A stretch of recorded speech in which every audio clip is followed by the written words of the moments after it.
So I'm sitting here thinking about the fact that, well, actually, you know what? I've actually been thinking about a lot. Hello, everybody. Anthony here. Welcome back to another interesting episode of the Single Parents Podcast. This is the podcast for anybody whose life may have turned out a little less than traditional. I'm glad to be back with you. It's been a few weeks. I know. I acknowledge that. I own that. I accept that. Because the reality of the show, say it many times, but I'm going to say it one more time, I guess, at least one more time. And that's the fact that I'm just a real life single dad doing my thing with my kids week in and week out and just living through the realities of life. And sometimes the realities of life, even though they may not necessarily be extremely chaotic or totally devastating or anything like that. That's not my case, right? At least for right now. Sometimes the realities of life still require a little pause and reflection and doing some self-assessment work just to kind of see where I'm at and how I'm processing certain things and navigating through certain things and how I just all the things, especially since we as a country, United States of America, just went through something pretty interesting, I guess I could say, as a nation recently. The whole election thing and just some big changes coming. So it's just been and then there's some other aspects of my life that I just needed to pause and kind of ponder for a moment or two. So I do apologize that I haven't been with you all for a couple of weeks. We just took an impromptu hiatus, I guess, that wasn't planned. It's just how life ended up needing to be. So I guess this is gonna kind of act as like the default season finale of the show. Wasn't what I had originally planned when I sat and kind of mapped out this season back at the beginning of August, but we're here. This is it. That's fine. This is real life. We're just going with the punches sometimes, and that's okay. But I'm truly happy to be with you all once again. If you're new or just investigating the podcast for the first time, hello, good to see you. Glad you're here. A few things I would just like to ask you to do before we kind of dive in a little bit, whether you're new or a returning guest of the show, not just a guest, but a member of the family, a member of the hot SPs that make up the Single Parents Podcast. A few reminders just to throw out there. Take this and do with it whatever you'd like. The first thing I would just ask you to do is just maybe consider subscribing to the podcast.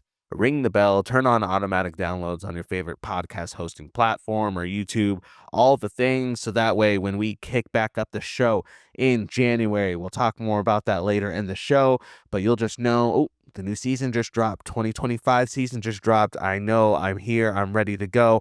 Or you can just go back and listen to past episodes that you might have missed. We did a lot of cool stuff this year that I'm super proud of. I did the eating and dining alone episode. I did the episode with Tawny when we went through iconic single parents throughout history. I did the Taylor Swift party episode. I did the travel episode. We did some pretty cool stuff. We got deep. We had fun. We did a lot. So just subscribe. That way, whenever you have some free time, you can go back and kind of work your way through our past library. And I think you'll enjoy it. I hope you enjoy it. No. I know you'll enjoy it, that's for sure. The next thing that I would ask you to do is maybe consider sharing the podcast, right? We're in the holiday season. It's the season of giving gifts and blessing others with some cool stuff. And what better way to bless a friend, a family member, or a neighbor than with a sweet, sweet podcast? That being the show. So go ahead and share the podcast with your friends and family this holiday season, and I'm sure they will think it's literally the best gift that they a paid vacation, a new car, a flat screen TV, socks. No, none of that stuff's going to compare to you giving them the link to this podcast. Guarantee it. Guarantee it. And then the last thing I might just ask is if you feel so inclined to do so, only do this if you think the show is worthy and legit enough for you to take this action. But if so, please consider rating the show 5 stars, highest rating possible on your favorite podcast hosting platform. That way, over this little break we're going to have over the next few weeks, the algorithms out there will still push the show to more people, let them know this is a good thing. and we'll just be able to jump into 2025 with hopefully some new hot SPs joining us for that journey. All right. So, like I had kind of teased a little bit in the beginning of this, I took the last few weeks just to kind of process a lot. And there's like two big areas of life that I just needed to pause and to kind of mentally work through. I'll get into one now, and then I'll talk about another aspect of it, or the other area rather, at the end of the show. But yeah, I think it was just much needed because I think sometimes for myself, being a single parent, especially, I can just be so caught up in taking in information, taking in the reality, hearing what I need to do or what's going to be the case moving forward, and not fully giving myself enough time to kind of work through my emotions and my thoughts about those situations, but just having to say, well, okay, I guess this is what we need to do. So here's the plan, and let's go 100 miles per hour. And we just got to go. We just got to survive. We got to do all the things. Because that's just practically that has to be the reality sometimes as an SP, right? Because if you're the only adult in the house, you don't really have the other partner there to maybe give you some space, to give you a break, to give you opportunities to step aside, to kind of collect your thoughts. It's all on you. So you got to just get the information. You just got to move forward and figure it out, right? But also, like, realized I was thinking about this morning. Like, I think sometimes for us as P's, single parents, um, it can maybe take us a little bit more time than maybe people in relationships with other adults in a home to process and kind of navigate feelings about certain things. Because if it is just us and our kids, especially if we have like younger kids like me, then you don't necessarily have that consistent, even spontaneous time to kind of talk through things with another adult sometimes. Like, yes, for me, the things I'm going to kind of get into, I've had some great friends and some great family who we talk through some of these things, and they help me process my thoughts and kind of share my emotions and just leave it all out there. And I'm very, very thankful for them. And I hope that you have people in your life that allow you to do that as well. But when it comes to just being in my home, getting a thought, getting a feeling at a random time, I don't have a spouse there or a partner there. Just be like, babe, you know what? One more thing. I got one more thing to say. And you just kind of like let it, you know what I mean? Like sometimes we have to take a little extra time working through some of those things, because maybe we do, when it comes to having another conversation with an adult, have to schedule those times or have to set aside specific time, not so spontaneous like, to make sure we have those conversations. And so that's just kind of been my reality. And so as I've kind of been thinking about certain things, I was able to, I think, in a healthy way, process them over the last couple of weeks, and prepare myself to just talk about a couple of aspects of what I've been thinking through here on the show. So I apologize. I know the season finale of the show is going to be a little bit more heady, a little bit more conversational about some deeper things I've been thinking about, but you know what? Like I said, it's just the reality. And at the end of the day, our whole theme for the season was just why not, right? And we kind of set this up as like we're in the why not era of the show, being that if there's something you need to do, why not? Go for it. If there's something you need to say, why not? Go say it. If there's something you want to try, why not? Let's step into some of these things and do the things we want to do. Even as single parents, that shouldn't stop us for saying why not and going for it. And in a way, that's kind of what I've been able to stop and to do in some practical ways that I'll share maybe towards the end of this podcast. But even personally, as myself, I was able to say, well, there's some big things happening socially and politically and culturally around me that I need to kind of focus on for a minute. And then internally, there's some things I just want to see how I feel about certain situations. So why not? Why not take a little breather and just do the work, do the self care processes to kind of see where I'm at. So all that yapping and build up to get to the first big thing I've kind of been thinking through and working through, and that itself is, as I kind of alluded to already, the fact that we just had an election as a country, and some big thoughts and big feelings and big opinions are kind of circling regarding the results of that election and what's coming the next 4 years in different areas of life, different factors of life, different for how this will affect different people groups and stuff like that. And so for me, ultimately, the whole point of this wasn't to sit and necessarily get political, right? Because this isn't a political podcast. This is a relational, fun, social parenting podcast. I don't really know what category I'd consider the show, but I'm definitely not a political podcast. So this isn't necessarily me breaking down the economics, the Democratic side, the Republican side, the red versus the blue. This isn't about that. This is about me, myself, seeing the results of the election and kind of processing what that specifically means for me and my kids moving forward, especially over the next 4 years. And what do I mean by that? So for me, for my context, I live in like a small rural cowboy ranching gold mine town with my kids. It's not like a one gas station small little desolate town like that. It's about 20, 30,000 people here in the area. So it's all right. It's a good little town. It's a good sized city. But the vast majority of the people in my community voted red. And I think the numbers came out as like 4 to 5 when it came to the voting demographic of the voters in my town voted red 4 to 5.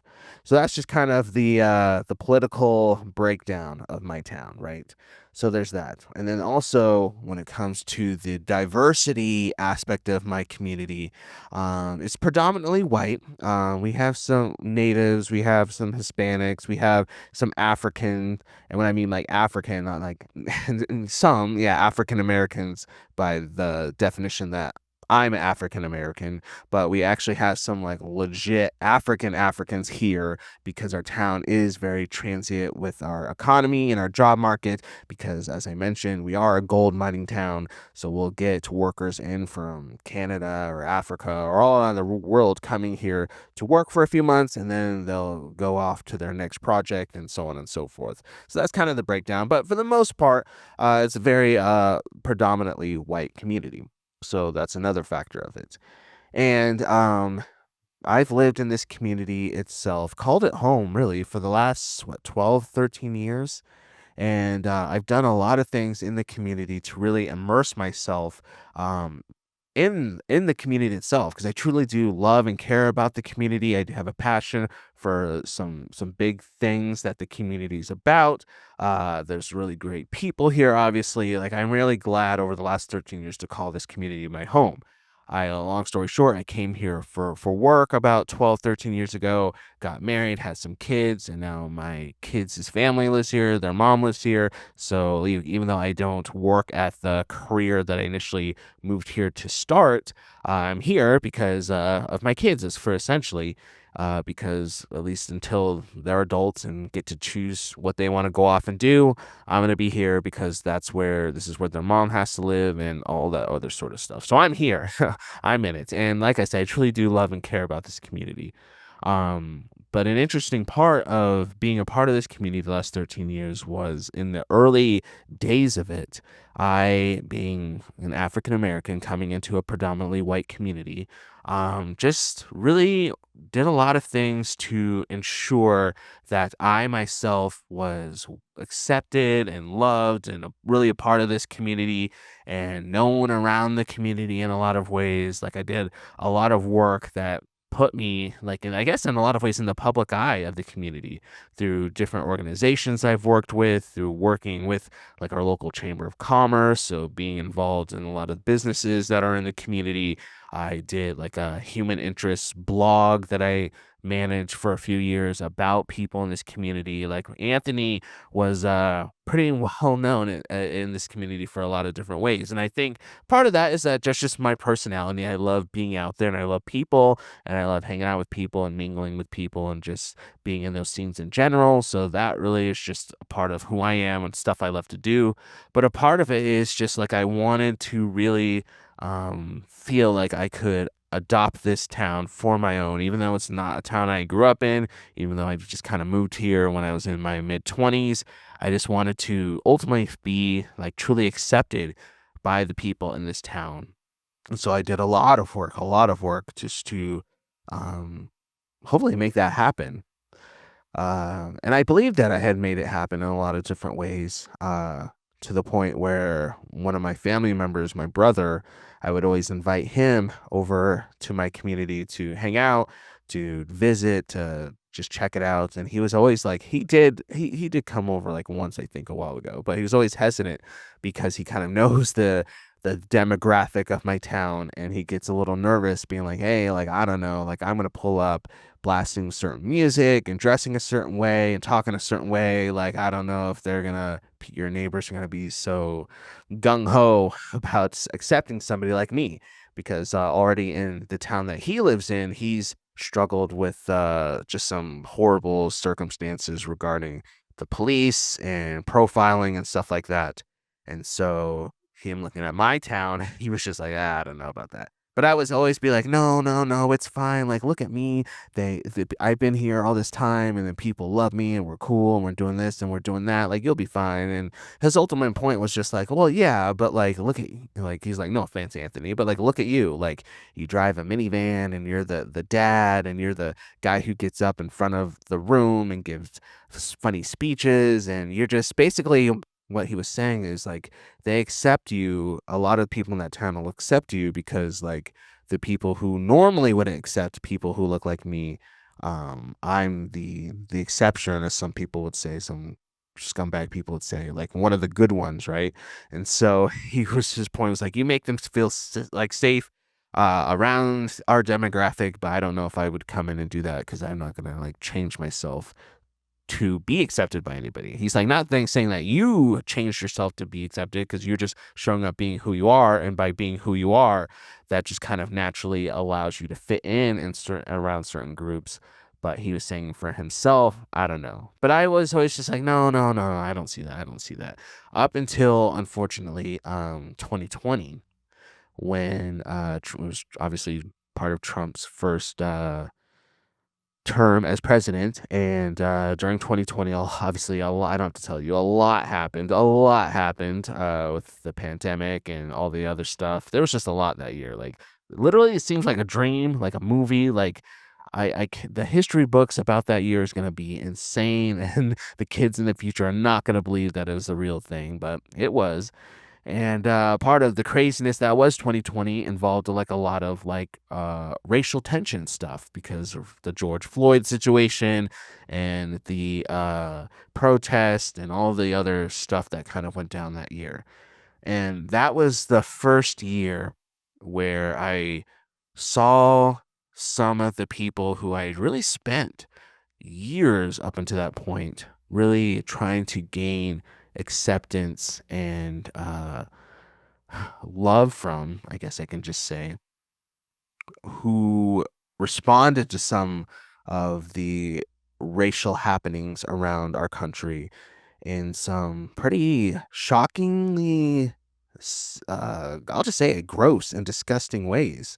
Like some of these people who I've hung out with in the past, sat down with, brought my kids around, had dinner with, were the ones saying some pretty disgusting things, racist things about not even just people who look like me, but other races out there as well. And it blew my mind. It opened, and again, this story, in case I do have people from my town listening to this. This wasn't everybody. This wasn't every single person I've met since I moved here automatically showed their gross, disgusting racist colors. Obviously, that's not the case.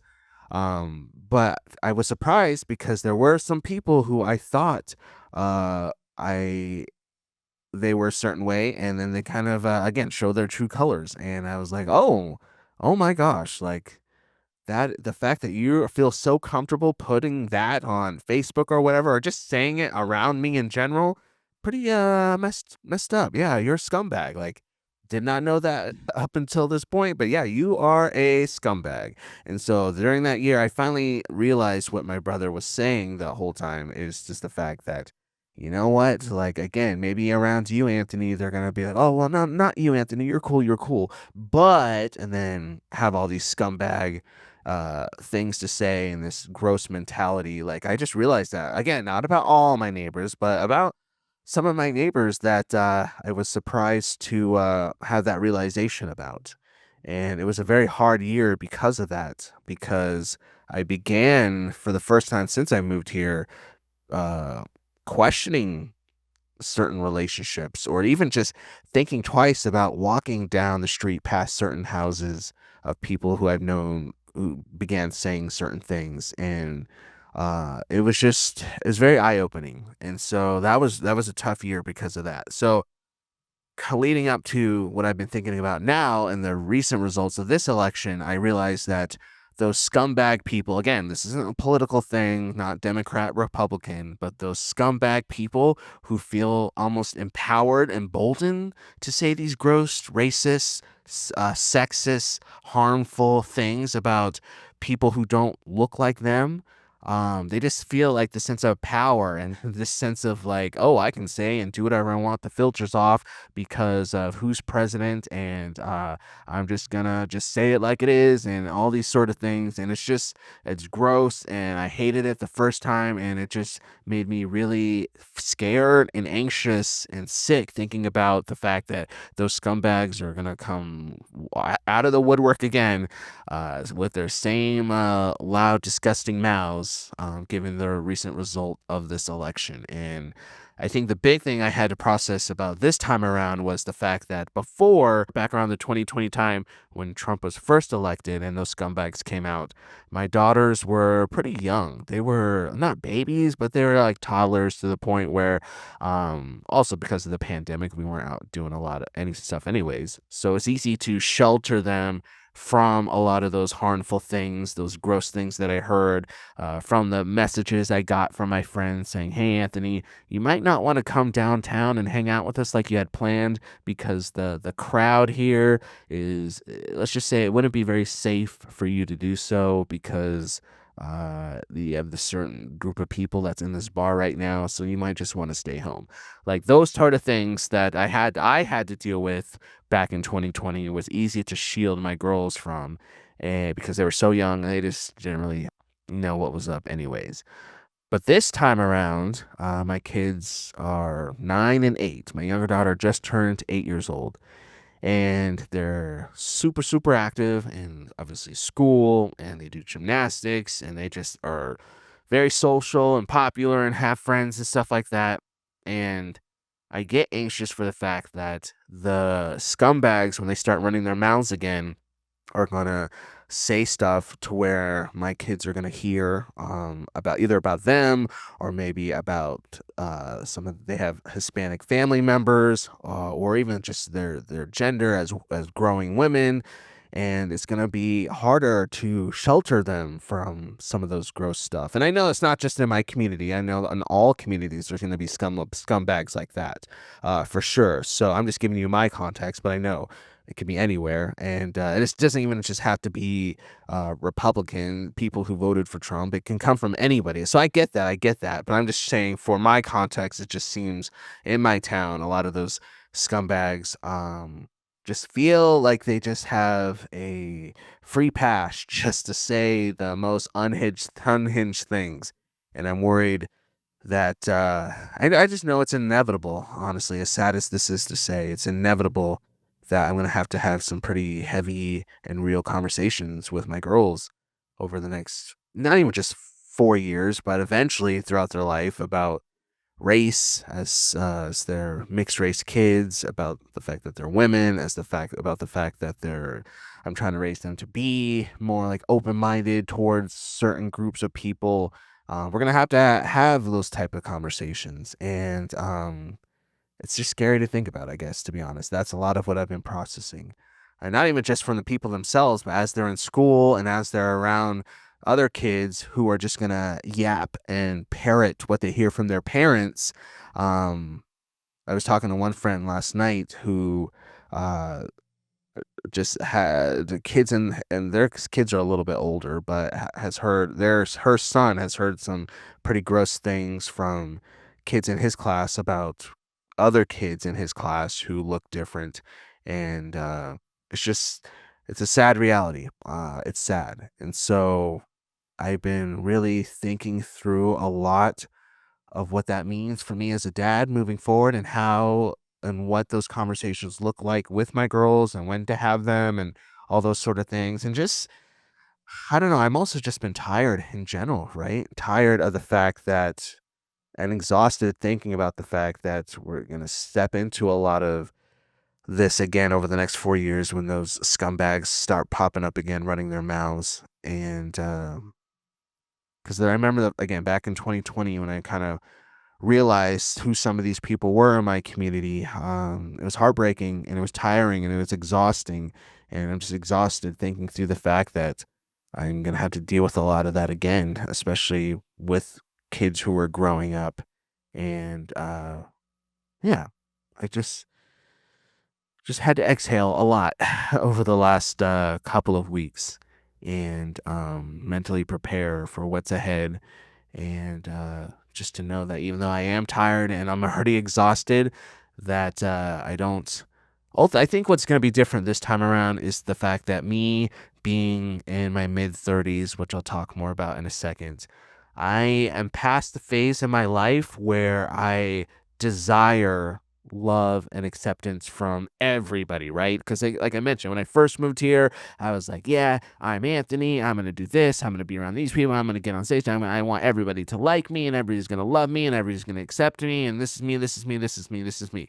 And it was exhausting realizing that after doing all of that work to be loved and accepted by everybody, at the end of the day, there was still going to be some backwards thinking people who were never going to truly love and accept me, just from the fact that my skin color is the way that it is.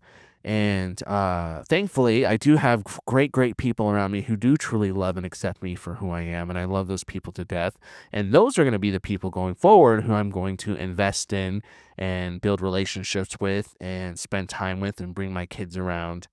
But this time around, I'm not gonna just worry. I'm not gonna worry about the people who I no matter what I do, no matter how great of a public figure I am, no matter how much money I have, they're still just gonna have certain opinions about me just because of the way I look. Those are the people I just, maybe back in the day I would have lost sleep over the fact that those people didn't truly love me and accept me. But this time around, I'm done. I can't do that. I'm not worrying about them. I am worrying about me and my kids and my people, and that's pretty much where my capacity's at. And so I appreciate you all kind of listening to that, because I do consider you all listeners of this podcast my people. No matter how you voted, again, this isn't a political thing. The fact that we, as a lot of us listening to this, as single parents, can come together and kind of navigate some of these changes of life together means a lot. And I thank you for being patient with me over the last couple of weeks, as I took a break from the show so that I could properly assess how I was feeling, what I was thinking, so I could share it all with you today. I appreciate that. So thank you. I love the show, love doing the show, love sharing this show with everybody who chooses to listen. And yeah, so that's kind of my big thing, kind of the big thing I've been thinking of. But as I said before, there's also one other big aspect of my life that I've also been contemplating and thinking through. And let's talk about that part right now. So the other big part of my life that I've been really having to dwell on is the fact that at the time of this podcast being published, I'm going to be about 6-ish weeks away from turning 35. Now, I know some of you who are watching the video version of this might look at this The smooth face. Yeah, yeah, you guys see. And you might be like, they're gonna be 35, bro. You look like you're like 20 something. And to those people, I'd say I've heard that my whole life. I get it. It's just genetics. It's just you should see my mom. She looks young and gorgeous. My grandma, she looks young and stunning. Well, she is, yeah, she is stunning, but we all just look younger than what we actually are. That's just the reality of my family. But I'm gonna be turning 35, and if you've been listening to this podcast for a minute now, you know that a fact about me is that I struggle every year around my birthday time. It just creates like this existential crisis within me to where I assess my life and I'm just like, oh, I'm gonna be this old and I haven't done this and I don't I need to figure out that still, and retirement's coming up, and I need to mortgage and blah blah blah, and I just like have chaos around my birthday. Like most people love their birthday, do the whole even birthday month thing, and they party it up. Or for me, I'm just like, okay, we get through this. You're good, you're good. But for this year, as we've kind of been talking through the whole why not era aspect of life, right? I've really been putting that into play to where my big goal this year, heading into 35, kind of boils down to the fact that I'm actually okay with the fact that I'm in a phase of my life where I actually get to build something up legit for me and my kids, knowing that as a 35-year-old, I really do think that I've done the work for the last, let's say, even 15 years since I was 20 to learn about myself, learn about life, learn about the fact that I don't have to try to appease everybody, that I don't have to gain love and acceptance from everybody. I can just focus on me and my people and my kids, and that's totally okay. I've learned what I like to do, podcasting and just different things. I've learned what I don't like, the people I don't want to be around, the type of person I don't want to be. I've done the work to really learn that about myself. And now, obviously, as people, we're going to keep learning and discovering things about ourselves and life up until we die. I get that. I get that. But I think it was Denzel who had said, my favorite actor of all time, smooth Denzel. People say I look like him. Yeah, maybe I'm delusional right now. I'll just kind of pretend like that's the case. But I think Denzel had said your first phase of your life is all about learning. Your second phase of your life is all about earning. And then your third phase of your life is all about returning, right? So from 20-ish to 30-ish, you're just learning. You're just figuring stuff out. It's okay to just try and to fail and to do all these things because you're still developing, right? Middle phase of your life, mid 30s, 40s, 50s. This is when you're like, okay, I know who I am. This is what I want to do. Now let's start building stuff. Let me start this business. Let me start putting some things into play. Let me start building off of all the things I learned about myself over the last 20, 30 years and put this into practice. Then in the older phase of life, let me give back to the younger people so that way we can set up the next generation or two for success. That was kind of Denzel's point with that. And so I would say I'm in that middle phase, right, baby? I'm in the 35 middle phase to where I've done the early part of life work to learn about myself and learn about life to where now I'm really actually excited just to build off of that and to move forward earning things for my life and for my kids that hopefully set us up in some cool ways. So why not kind of a mentality? I've stepped into some stuff already. I'm starting doing some pre-licensing studying for a test coming up that'll get me a license for like a new business opportunity coming up. So stay tuned. Then the next episode, the season premiere, the 2025 episode of the podcast will actually probably come out the week after I take that licensing test because your boy needs to study, and I haven't sat down and studied like this that I'm about to since freaking college-ish, I think. So I gotta hit the books. So we'll debut the season premiere 2025 after that test. I'll let you all know how it goes. It's gonna be good. I am excited for the new season of the show in 2025. I think I'm gonna kind of switch up the format a little bit of the show, and it's gonna be fun. It's gonna be cool. That's just a little tease. So make sure you're subscribed. So there's that. I think next week I might even audition for a play. Why not being in a play next year?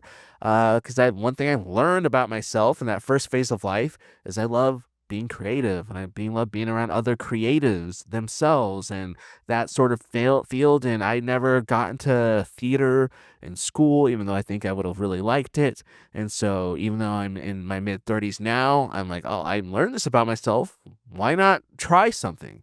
I don't know if I'm gonna have enough time to be in a play and to work and to have kids and to uh, start my new business ventures and do a podcast, but we'll see. I'm just gonna at least try it because why not? Maybe something I'll be able to do next year. But really, what my big goal is to start now at 35. Because actually, let me back up a second. So basically, as I was kind of taking the last couple of weeks to think through lots of stuff, I realized that this past year, maybe in the last past couple of years, have kind of basically been the same for me. Um, because the years before, were so filled with chaos from, divorce and raising two babies and leaving certain careers to step into other things and financial stuff. Like it was chaos every month the years before. But the last couple of years, things kind of steadied out. I got a good stable job now. I'm paying my bills. The girls are in school. They do gymnastics. I got a safe, reliable car. I got, money in the bank. I got the stuff. So I was thinking, I was like, you know what? This last year from like Thanksgiving that just happened a little bit ago to 2023 Thanksgiving, like, sure, like I've done stuff, but like, nothing big has, like, really changed. I'm still driving the same car, taking the kids to the same school, doing the same job, same old, same dog. So I was like, I'm in a, like, a good, stable place. I got some, stability in my life, and actually that's nice and that's much needed. But what I want to start doing now is preparing for the fact that my younger daughter, again, just turned 8. So I have 8 and 9-year olds. So that means in just a few short years, I'm going to have two teenage girls and their needs and their expenses and their practical need for space, a bigger house and stuff like that's going to come. So while I'm kind of stable right now, let me start preparing for the fact that I need to make some life upgrades in the next couple of years or so instead of just kind of coasting. And then eventually, when I do need to figure stuff out, chaos starts again because I need to, oh, what am I going to do? I got to figure this out now, blah, blah, blah. So I'm hoping that starting now, building the whole building phase of the second part of life gets to kick in and I get to again try different business opportunities and keep building this podcast and doing things that I want to do so that way a few years from now when I do have teenage girls I'm able to say okay cool like let's make the steps necessary to bring us into this next phase of life you guys as teenagers. And I'm thankful for that. I'm thankful that's my reality and I'm not in a place of chaos because as my daughter did just turn 8 a couple of days ago, thinking about her and her growth, one big thing that I realized that I had a lot of okay, I've been thinking through a lot, you guys. I tell you, this is why I needed a little time off from the show. I've been thinking through a lot, working through some guilt actually, because when I think back to her like early days as like a baby and like a young infant, stuff like that, like I honestly don't remember a whole lot about her early days because around the time she was born, her first year or two was filled with so much of that chaos that I mentioned that I was in legit survival mode. Like the definition of surviving, like digging through my couch, trying to find loose chains so I could feed and provide for my kids just to make it through the next day type of survival mode. So because my mind was just in like just make it through mentality, and there was a lot of other stuff I had to figure out around that time, like it's just foggy. It feels like a foggy dream, her being like a little baby. And I'm hoping I'm able to do like the continual self-care work, therapy work to retrieve some of those memories. But that's just the reality, at least for right now. So I'm thankful that heading into the future with some stability, I'm able to build more memories for my kids and to just really invest in them and to do some work to give them opportunities to thrive in their own lives. Because one big thing I didn't mention earlier about my community is the fact that a lot of young people in our community just kind of feel like their only option is just staying here in this town, growing up, working in one of the industries that we have locally here, because it does pay pretty well, and getting that money and then building up lives here. And that's fine if people want to do that. Like, there's nothing wrong with that, obviously. But I want my kids to know that there's more to life than just this little area bubble, that there's different cultures and people and mindset and job opportunities and passions out there, that I want them to have the ability to go and explore and to just form opinions on different things for themselves. So that way, when they are older, they do want to come and say, "Hey, Dad, you know what? I do want to get into one of these fields that is local in our economy. I do want to join one of those industries." Not because I feel like that's my only option, but because I appreciate the fact that you and Mom gave me opportunities to learn about life and to see what's out there. I've done that, but this is just what I want to do. And if they come back and say that to me, then that's fine, cool. I'm going to support them. But I just want them to have the experiences and the tools and the perspective to make those choices with as much education and with as much thought and purpose as they can as they grow and become women themselves throughout their lives. So that's what I'm working on. That's kind of what I'm thinking about. I know that's kind of a lot, but I just kind of wanted to share with you all kind of what I've been thinking through for myself, for my kids, and just through life. And I hope by me sharing some of the things I've been thinking through, hopefully that you can relate to some of these things. Maybe you yourself have been thinking through a lot just with the election, or just maybe you're getting older yourself, your kids are getting older, and you're just working through different phase of life stuff. I just want to, hopefully through my stories and me sharing my thoughts, let you all know that you're not alone in a lot of things you've been feeling, and you do have the ability to step in and try new things. I know it might be hard, especially as a single parent, because practically you do have to pay the bills, you have to get kids to and fro, you still got to come home and cook dinner. So the idea of starting a business or stepping into something, or even just doing something fun like a local play, just seems like a lot. But just know that you are worthy and deserving of being able to say, why not? Step into some of these things. You are worthy and deserving to maybe take a step back and think through some areas of life that you need to think through without running 100 miles per hour. You are worthy and deserving to look to the future for not even just your kids, but for yourself. Learn that, hey, I need to set boundaries with people. I need to set goals for myself. I need to think 2, 3 years ahead. So that way, when the next phase of life shows up, you're able to not just survive like I've done for many years, but you're able to truly thrive as a mom, as a dad, as a person. That's what I want for you. That's what I want for me. That's what I want for us. And so, together, moving into 2025, that's going to be the goal. And with that, everybody, that's going to bring it to an end of the 2024 season of the Single Parent Podcast. Thank you so much for going on this journey with me this year. It's just my goal to put out as many episodes as I could, because I truly care about this community, care about you all, care about what we're doing here. So thank you to everybody who's been with me since the beginning. Thank you to everybody who just maybe found the show for the first time. And I'm excited for what the new year is going to bring. So hit the subscribe button, do all the things, share your story with me. I forgot to mention, we have an email, the singleparentspodcast@gmail.com. That's the singleparentspodcast@gmail.com. Share your story with me. Let me know what you have going on. Let me know your thoughts. Let me know what your goals are. Let me know your feelings about certain things happening in reality. And let's just discuss it as a true community. But in the meantime, if I don't hear from you, you all have a good, I don't know, make it a great. You all have a great rest of your 2024 year. Happy New Year's, happy holidays, all those things. And we'll see you back the middle of January for a brand new season. Until then, you all out there, just stay beautiful. Bye.